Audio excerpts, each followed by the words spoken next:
আসসালামু আলাইকুম ভিউয়ার্স, আমি ঋতু আবার চলে আসলাম আপনাদের মাঝে একটা রেসিপি নিয়ে। তো আজকে আমি বানাবো chicken breast with potato sauce. তো ফার্স্টে আমি চিকেনটাকে ম্যারিনেট করে নেব। তো চিকেনের ভিতরে যে জুসিনেসটা থাকে, তো ওইটা আমি টিস্যু দিয়ে ভালোভাবে ড্যাব করে মুছে নেব। তো তারপরে আমি গোলমরিচের গুঁড়া আর লবণ দিয়ে এটাকে ম্যারিনেট করে নেব, 1 ঘন্টার জন্য রেস্টে রেখে দেব।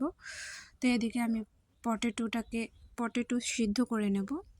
তো পটেটো বয়েল হয়ে গেলে আমি ভালো করে ম্যাশ করে নেব। তো এইদিকে আমি সবজিটা সিদ্ধ করব, সাথে আমি একটা সবজি করব। তো এখানে আমি গাজর, ক্যাপসিকাম, মানে আপনাদের যা ভালো লাগে যে ধরনের সবজি, তো ওইগুলো দিয়ে দিবেন। তো আমি আমার ইচ্ছে মতো দিয়ে দিয়েছি। এবার সবজিটাকে একটু নুন দিয়ে বয়েল করে নেব। 80% বয়েল হয়ে গেলে ঠান্ডা পানিতে ধুয়ে আমি ছেঁকে নেব।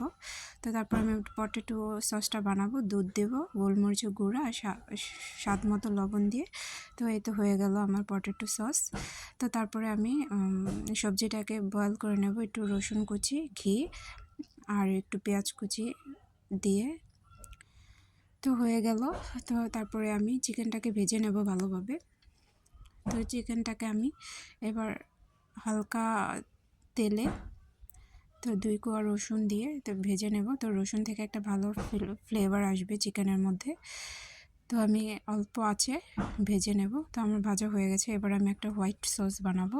একটু ময়দা, একটু ঘি দিয়ে, রসুন কুচি, পেঁয়াজ কুচি দিয়ে ভালোভাবে ভেজে এবার দুধ দিয়ে ভালোভাবে নেড়ে নুন, চিলি ফ্লেক্স, একটু চিনি, গোলমরিচের গুঁড়া দিয়ে হয়ে গেল আমাদের সস, হোয়াইট সস। এবার আমি পরিবেশন করব।